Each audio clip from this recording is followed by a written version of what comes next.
Hello नमस्कार और आप सभी का फिर से हार्दिक स्वागत करता हूं एक और बार स्टूडेंट फरमाइश पे। दोस्तों आज 28 ऑफ फेब है और आज भी 4 शिफ्ट्स में एग्जाम हुआ। मैंने आप सभी को क्या बोला था, ये लंबा एग्जाम है और आप देखते जाइए कि पैटर्न जो है वो कहीं ना कहीं दैट विल डेफिनेटली ऐसा होगा दोस्तों कि लोग जो है सोचे कुछ और होंगे और हुआ कुछ और होगा। क्योंकि मैं क्यों बता रहा हूं आप सभी को, मैं इसलिए बता रहा हूं, देखिए सबसे पहले तो आप लास्ट तक देखिएगा इस वीडियो को, तब जाके आज का जो एग्जाम हुआ ना, आप इसको अच्छे से समझ सकते हैं कि मैं क्यों बोल रहा हूं कि it was a little surprise. देखिए होता क्या है कि पहला शिफ्ट इजी होता है, सेकंड शिफ्ट थोड़ा सा डिफिकल्ट होता है।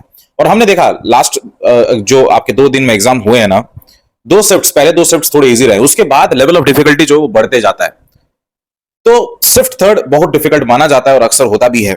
लेकिन जब आज आपने पहला शिफ्ट दिया होगा, जैसे ही आपने पहला शिफ्ट दिया होगा, आपके माइंड में यह चल रहा है कि मैं 20 मिनट में 35 क्वेश्चंस बना लूंगा, 35 क्वेश्चंस बना लूंगा। आप एक सोच के जाते हो, लेकिन होता कुछ और है। और यह होता है दोस्तों कि सिंप्लीफिकेशन के क्वेश्चंस तो 9 पूछे जाते हैं और ठीक ठाक लेवल रहता है और बना लेते हैं लोग। फिर आता है आपके वर्ड प्रॉब्लम्स, भी आपको करीबन 10 से 11 क्वेश्चंस दिखते हैं, वो भी आप बना लेते हो। डेटा इंटरप्रिटेशन आपको टेबुलर होता है, एक और लाइन ग्राफ होता है, वो भी 5-5 क्वेश्चंस, वो भी आप बना लेते हो। लेकिन होता क्या है कि आपने जैसे ही 2 DI खत्म किया, आप ढूंढ रहे हो कि कहां है नंबर सीरीज, आप ढूंढ रहे हैं कि क्वाड्रेटिक इक्वेशंस कहां पे है, और फिर जाके आपको पता चलता है कि भैया 2 DI खत्म करने के बाद और 2 DI पूछा गया है।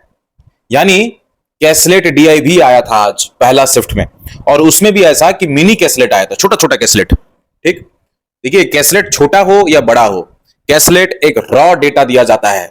रॉ डेटा में फिर आपको डेटा को अरेंज करना पड़ता है, उसको आप जैसे टेबुलर हो फॉर्म में हो, उसको आप उसमें अरेंज कर लीजिए। अरेंज करने के बाद ही आप फिर क्वेश्चंस पे आते हो और क्वेश्चंस को बनाते हो, and that is the reason कि कैसलेट थोड़ा सा जो है डेटा इंटरप्रिटेशन से एक कदम आगे माना जाता है।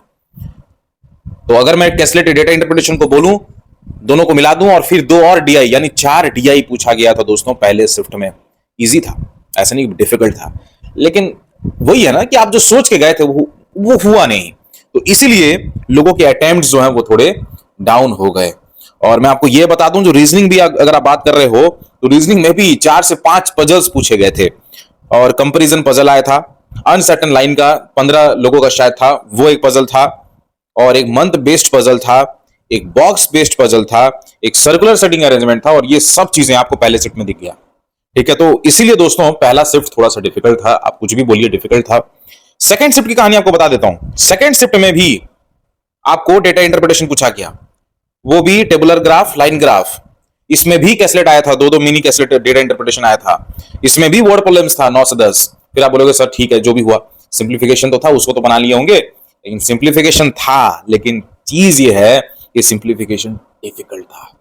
जहां लोग सोचते हैं बनाने का, वहां पे ही डिफिकल्ट पूछा गया है। तो इसी में दोस्तों लोगों की अटेम्प्ट जो हैं वो थोड़े डाउन हो गए।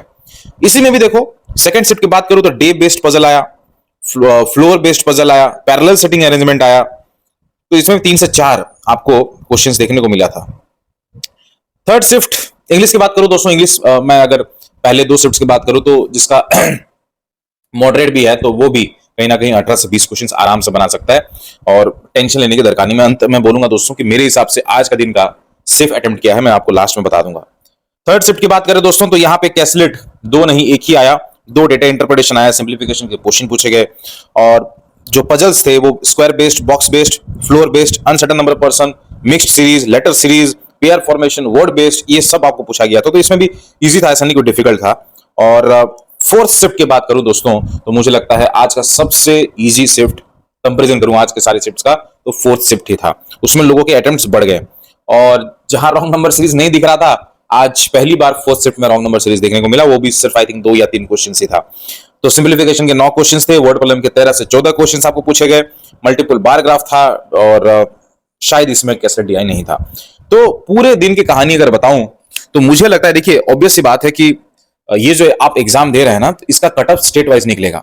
स्टेट में भी ऐसा कि स्टेट में जो डिफरेंट कैटेगरीज हैं, तो उनके अलग अलग आपको कट ऑफ दिख जाएगा।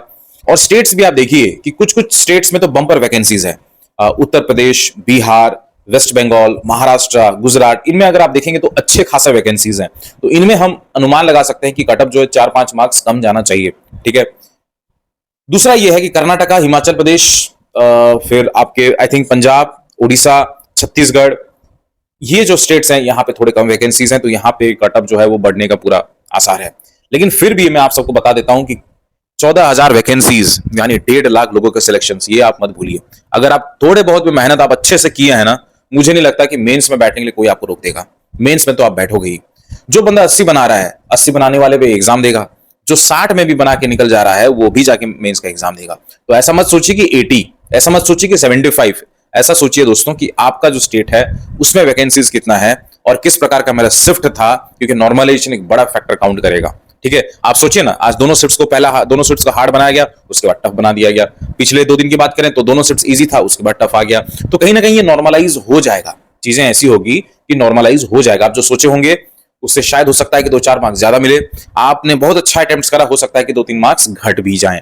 तो कुछ भी हो, लेकिन मुझे लगता है कि इस बार कहीं ना कहीं, अगर आज के दिन की बात करें तो मुझे लगता है कि अगर आपका अटेम्प्ट किसी भी शिफ्ट में 68 प्लस या 70 प्लस है, अटेम्प्ट्स की बात कर रहा हूं, माइंड यू अटेम्प्ट्स की बात कर रहा हूं, क्योंकि इससे कटअप तो और फिर कम ही जाना है। अटेम्प्ट आप समझ रहे हैं ना कि आपने कर दिया। ठीक है। आपने कितने बनाए हैं उसके बारे में हम चर्चा कर रहे हैं। तो कहीं ना कहीं 70 is a very good attempt मेरे हिसाब से।